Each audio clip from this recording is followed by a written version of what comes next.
Hello दोस्तों, स्वागत है आपका मेरे यूट्यूब चैनल परीक्षा प्लान में। तो आज की वीडियो में विज्ञान के उन प्रश्नों को हल करेंगे जो फरवरी 2015 वाले पेपर में पूछे गए थे। तो चलिए वीडियो को शुरू करते हैं। यदि आप चैनल पर नए हैं तो चैनल को सब्सक्राइब कर लीजिए। पहला प्रश्न है, कोई वस्तु 5000 हर्ट्ज पर कंपन कर रही है, उत्पन्न ध्वनि का आवर्तकाल है। पहला विकल्प है 0.005 सेकेंड, दूसरा है 0.0002 सेकेंड, तीसरा है 5 सेकेंड और चौथा है 0.02 सेकेंड।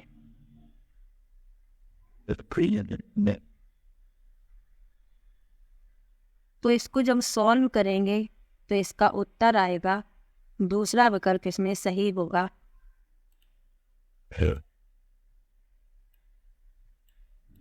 0.0002 सेकेंड।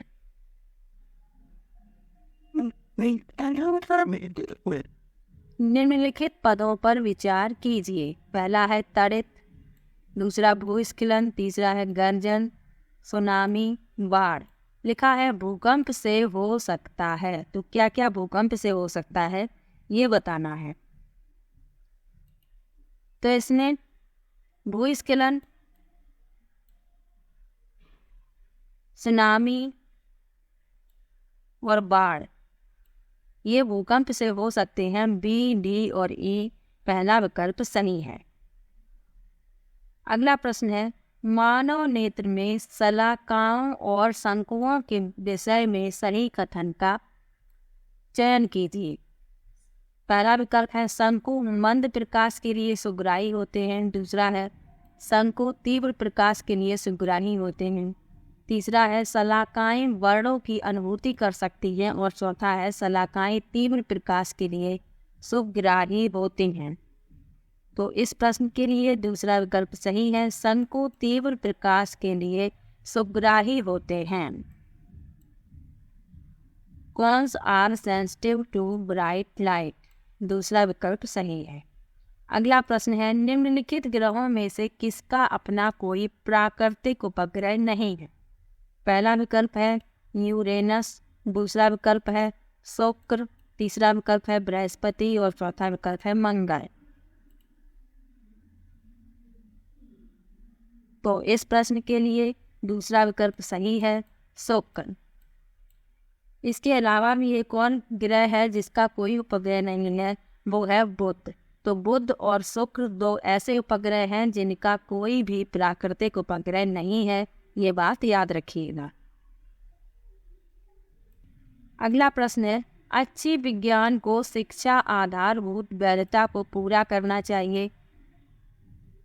उच्च प्राथमिक स्तर पर कक्षा 6 के लिए पाठ्यक्रम में छाया बनने की संप्रदाय द्वारा निम्नलिखित में से कौन सी वैधता का सर्वाधिक औचित्य से पालन होता है।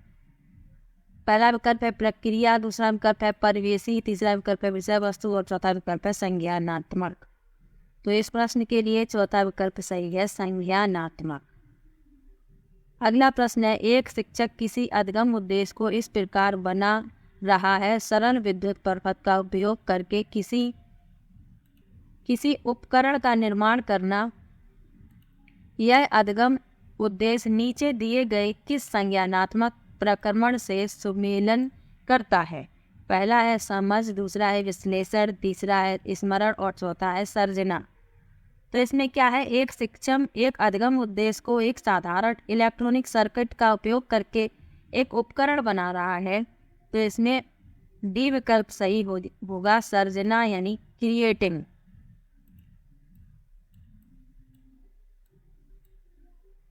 अगला प्रश्न है, वैज्ञानिक ज्ञान के बारे में निम्नलिखित में से किससे आप सहमत नहीं होंगे। पहला विकल्प है वैज्ञानिक ज्ञान निरपेक्ष, निश्चित और शाश्वत है, दूसरा है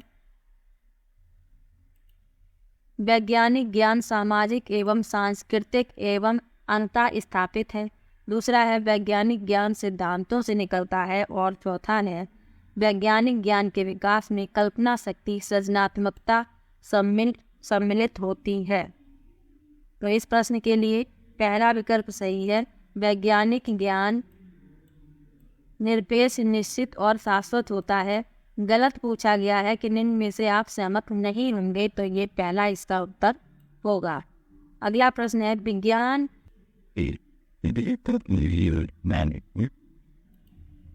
विज्ञान शिक्षा द्वारा छात्रों में अभिव्यक्तियों एवं मूल्यों के विकास के मूल्यांकन के लिए निम्नलिखित में से कौन सी तकनीक सबसे अधिक उपयुक्त होगी। यहाँ थोड़ा सा कट रहा है, छप नहीं पाया है। पहला विकल्प है कागज पेंसिल परीक्षण, दूसरा है जांच सूची, तीसरा है रेटिंग स्केल और चौथा है अवलोकन। तो इस प्रश्न के लिए चौथा विकल्प सही है, अवलोकन, ऑब्जर्वेशन।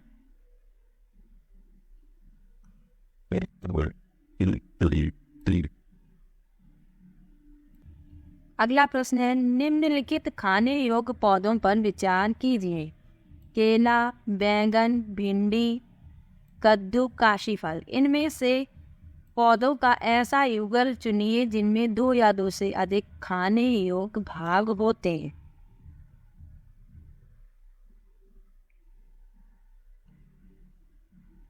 तो इसमें ऐसा जोड़ा बताना है जिसमें 2 या 2 से अधिक खाने योग्य भाग होते हैं। तो इसमें पहला होगा केला और दूसरा कद्दू।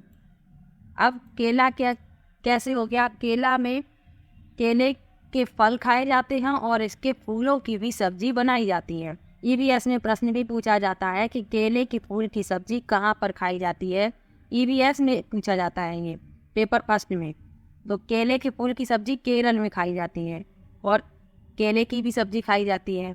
दूसरा है कद्दू, तो इसके बीज भी खाए जाते हैं, इसके भी फूलों की सब्जी बनाई जाती है। तो 1 से अधिक खाने योग्य भाग हैं केला और कद्दू के, यानी ए और डी दूसरा विकल्प इसमें सही है। अगला प्रश्न है, निम्नलिखित में से मानव पाचन तंत्र के भागों के संयोजन का वह कौन सा समुच्चय है जो कोई पाचन कार्य नहीं करता। तो इसमें ऐसा समुच्चय बताना है जो कोई पाचन कार्य नहीं करता है। पहला है ग्रसिका बृहदान्त्र मलाशय, दूसरा है मुख गोयिका बृहदान्त्र मलाशय, तीसरा है मुख गोयिका ग्रसिका मलाशय और चौथा है मुख गोयिका ग्रसिका बृहदान्त्र। तो इसमें पहला विकल्प सही है, ग्रसिका बृहदान्त्र और मलाशय ये कोई भी पाचन कार्य नहीं करते। अगला प्रश्न है, दीर्घ रोम के बारे में निम्नलिखित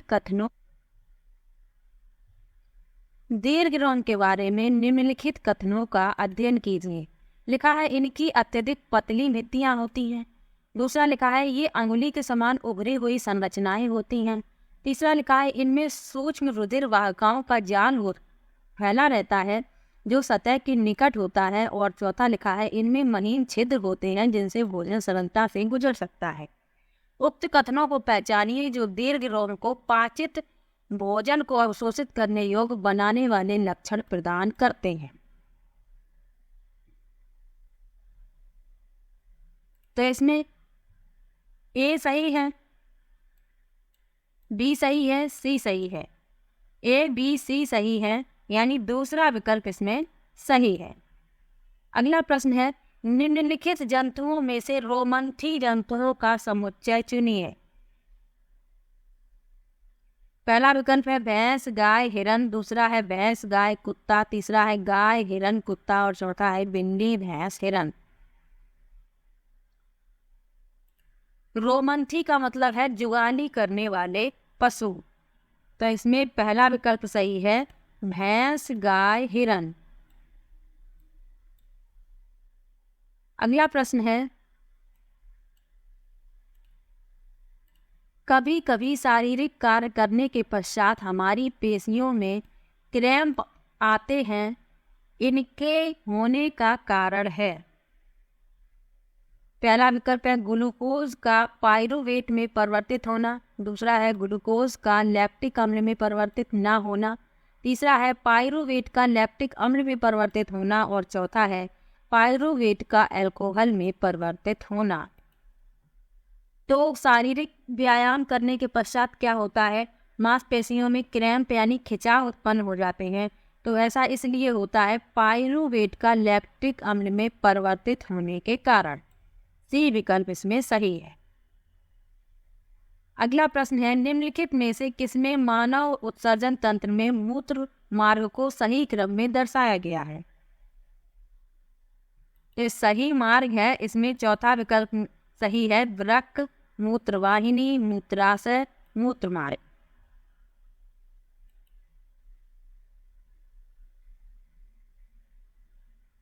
इस प्रश्न को हल करना है तो हल करने पर इसका उत्तर आएगा 55 किलोमीटर पर आवर। चौथा विकल्प इसमें होगा जब इसको हल करेंगे। एवरेज स्पीड इसमें बतानी है तो total distance upon total time से इसको सॉल्व करेंगे, तो इसमें हल करने पर ये चौथा विकल्प आएगा। अगला प्रश्न है, किसी वस्तु का आभासी और विवर्धित छवि बनाने के लिए निम्नलिखित में से किसका उपयोग किया जा सकता है? पहला विकल्प है उत्तल दर्पण और उत्तल लेंस, दूसरा है अवतल दर्पण और उत्तल लेंस दोनों, तीसरा है केवल अवतल लेंस और चौथा है केवल उत्तल लेंस। तो आभासी और विवर्धित छवि बनाना है, इसके लिए उपयोग करना होगा अवतल दर्पण और उत्तल लेंस दोनों का। दूसरा विकल्प इसमें सही है। अगला प्रश्न है, पोलियो का कारण है। पहला विकल्प है प्रोटोजोआ, दूसरा है विषाणु वायरस, तीसरा है बैक्टीरिया और चौथा है फफूंद।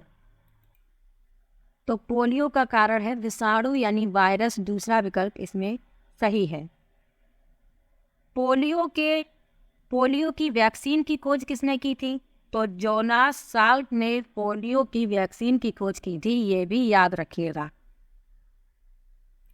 अगला प्रश्न है, कक्षा 8 के विद्यार्थी का यह कथन है, हम पृथ्वी में रहते हैं और यह गोल है और यही कारण है कि कोलंबस का जहाज अपने प्रारंभिक बिंदु पर लौट आया। कक्षा 8 के विज्ञान शिक्षक के लिए इस पर प्रतिक्रिया के लिए सर्वोत्तम सलाह क्या होगी? तो पहला कथन लिखा है, पहला विकल्प, अंतरिक्ष से लिए गए चित्रों को प्रस्तुत करके बच्चे की संकल्पना को चुनौती देनी चाहिए और उसे यह समझने में सहायता कीजिए कि पृथ्वी की त्रिज्या कितनी अधिक बड़ी है। दूसरा है, उससे यह स्पष्ट कीजिए यद्यपि पृथ्वी गेंद की भांति गोल है परंतु यह तस्तरी की भांति वृत्ताकार प्रतीत होती है। तीसरा है, इस कथन को स्वीकार कर लिया जाए क्योंकि यह बच्चे की संकल्पना को इंगित करता है जिसे आदर दिया जाना चाहिए। और चौथा है, इस कथन का निराकरण करिए और बच्चे से कहिए कि पृथ्वी ग्लोब की भांति है और हम गोल पृथ्वी की सतह पर रहते हैं। तो इस प्रश्न के लिए पहला विकल्प सही है, अंतरिक्ष से लिए गए चित्रों को प्रस्तुत करके बच्चे की संकल्पना को चुनौती देनी चाहिए और उसे यह समझने में सहायता कीजिए कि पृथ्वी की त्रिज्या कितनी अधिक बड़ी है। अगला प्रश्न है, निम्नलिखित में से कौन सा उच्च प्राथमिक स्तर पर विज्ञान शिक्षण का वांछित उद्देश्य नहीं है? पहला है विज्ञान के तथ्यों और सिद्धांतों एवं इसके अनुप्रयोगों को जानना, दूसरा है विज्ञान की प्रक्रियाओं और विषय वस्तुओं को याद करके उपलब्ध ज्ञान प्राप्त करना, तीसरा है ईमानदारी, सत्यनिष्ठा और सहयोग के मूल्यों को आत्मसात करना और चौथा है प्राकृतिक जिज्ञासा, सौंदर्य परकता की अनुभूति तथा विज्ञान एवं प्रौद्योगिकी में सृजनात्मकता का पोषण। तो इस प्रश्न में दूसरा विकल्प सही है, विज्ञान की प्रक्रियाओं और विषय वस्तुओं को याद करके उपलब्ध ज्ञान प्राप्त करना नहीं है पूछा गया है, इसलिए दूसरा सही है।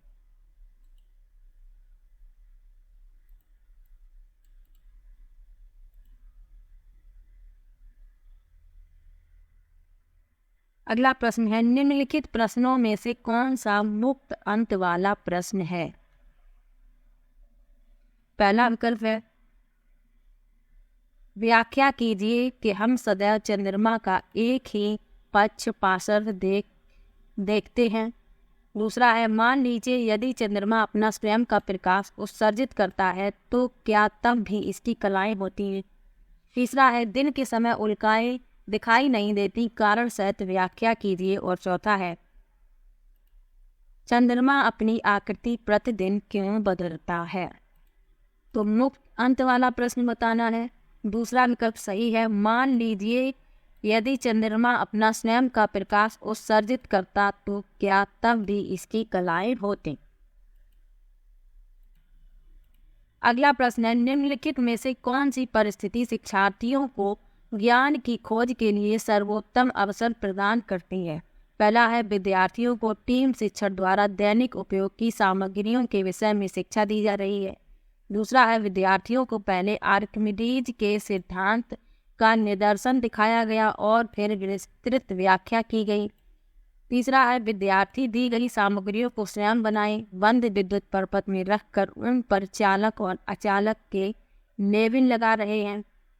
चौथा है, विद्यार्थी भोजन के अवयव विषय पर प्रोग्राम इंस्ट्रक्शन के सुपरिष्कृत और विस्तृत सत्र में भाग ले रहे हैं। तो इस प्रश्न के लिए तीसरा विकल्प सही है। विद्यार्थी दी गई सामग्रियों को स्वयं बनाए, बंद विद्युत परपथ में रखकर उन पर चालक और अचालक के लेविन लगा रहे हैं। अगला प्रश्न है, मैं अपना एक कान स्टील की रेल की पटरी पर रखता हूँ।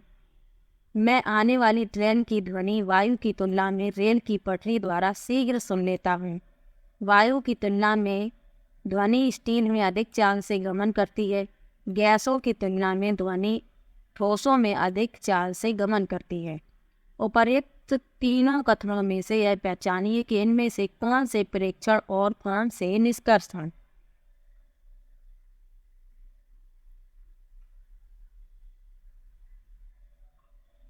तो इसमें ए प्रेक्षण है और बी और सी निष्कर्ष हैं, यानी कि चौथा विकल्प इसमें सही है। अगला प्रश्न है, किसी आनत तिरछे समतल पर एक गेंद के द्वारा लुढ़कते हुए तय की गई दूरी और उस आनत समतल के कोण के बीच के संबंध को एक ग्राफ बनाकर दिखाया गया है। यह निम्नलिखित में से किसका उदाहरण है? पहला है परिकल्पना करना, दूसरा है अनुमान लगाना, तीसरा है निर्वचन व्याख्या करना और चौथा है संप्रेषित करना। तो इस प्रश्न के लिए पहला विकल्प सही है, परिकल्पना करना। अगला प्रश्न है, प्लास्टिक के सामान्य विशिष्ट गुण हैं। पहला विकल्प है टिकाऊ, विद्युत के सुचालक, अनअभिक्रियाशील। दूसरा है ऊष्मा के सुचालक, वजन में हल्के, विद्युत के सुचालक। तीसरा है टिकाऊ, वजन में हल्के, अनअभिक्रियाशील और चौथा है टिकाऊ, ऊष्मा के सुचालक, अनअभिक्रियाशील। तो इस प्रश्न के लिए तीसरा विकल्प सही है, टिकाऊ, वजन में हल्के, अनअभिक्रियाशील।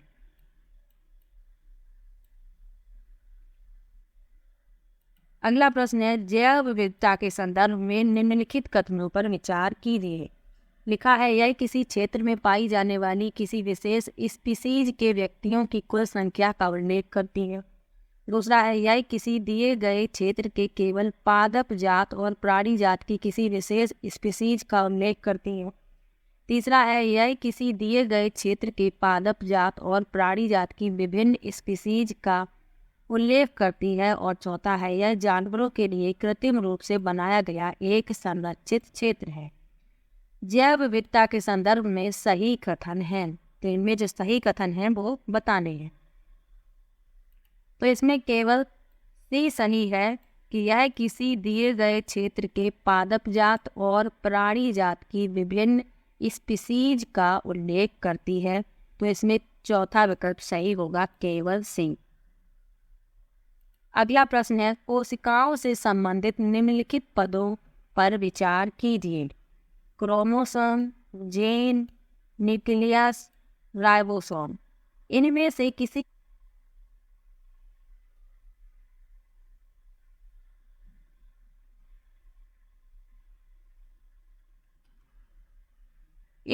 किसी कोशिका के केंद्रक के भाग हैं। तो इसमें कोशिका की केंद्रक के भाग कौन कौन से हैं ये बताना है।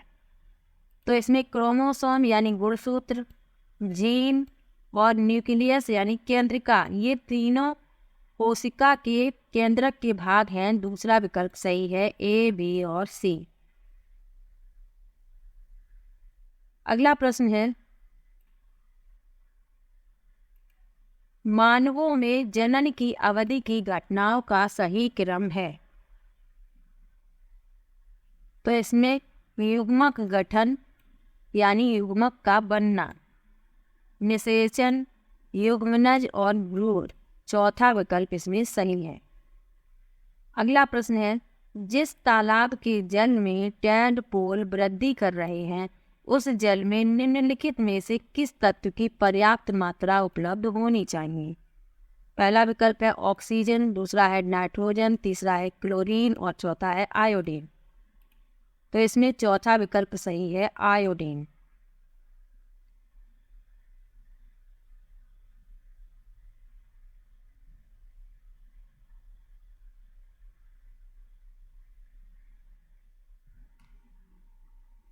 कोई 6 किलोग्राम द्रव्यमान का एक पिंड किसी घर्षण रहित क्षैतिज पृष्ठ पर 3 मीटर प्रति सेकंड की एक समान चाल से फिसल रहा है।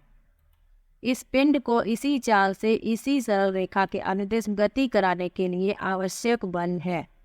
पहला है 27 न्यूटन, दूसरा है 54 न्यूटन, तीसरा है 0 न्यूटन और चौथा है 18 न्यूटन।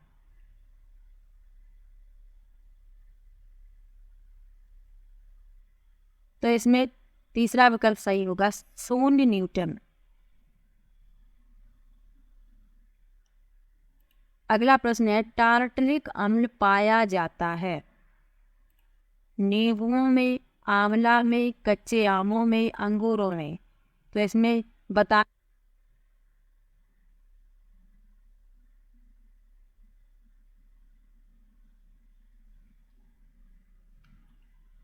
तो टार्टरिक अम्ल पाया जाता है कच्चे आमों में और अंगूरों में, सी और डी दूसरा विकल्प इसमें सही है। अब नींबू में कौन सा एसिड पाया जाता है, तो नींबू में पाया जाता है सिट्रिक अम्ल और आंवला में पाया जाता है एस्कॉर्बिक अम्ल। तो इन दोनों के बारे में भी याद रखना है। तो आज का ये वीडियो यहीं पर समाप्त होता है।